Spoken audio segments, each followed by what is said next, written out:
Ayan siya.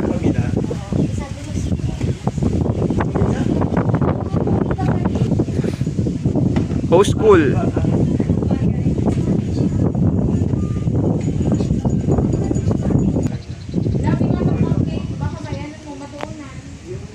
This is the Mayon Volcano. Ayan, ikutan tayo dito para makita nyo. Short vlog lang to.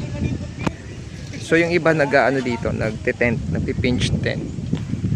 Tent pitching sila dito, no? Pwede din daw mag-overnight. Tapos may mga laruan doon. So this is a ranch technically, no? So ang ganda, ano ko lang, pakita ko lang sa inyo. Kitinan Ranch, no? Kitinan Ranch here in Albay. Yan, para lang makita nyo guys, no? Short lang talaga.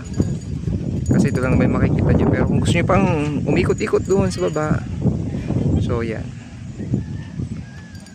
So the famous, one of the tourist spots here in Albay.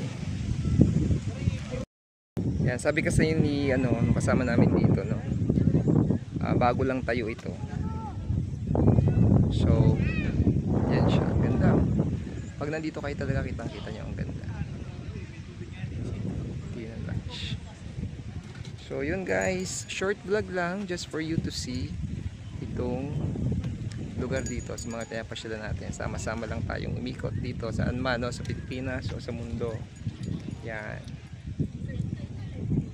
Yun lang, thanks for watching.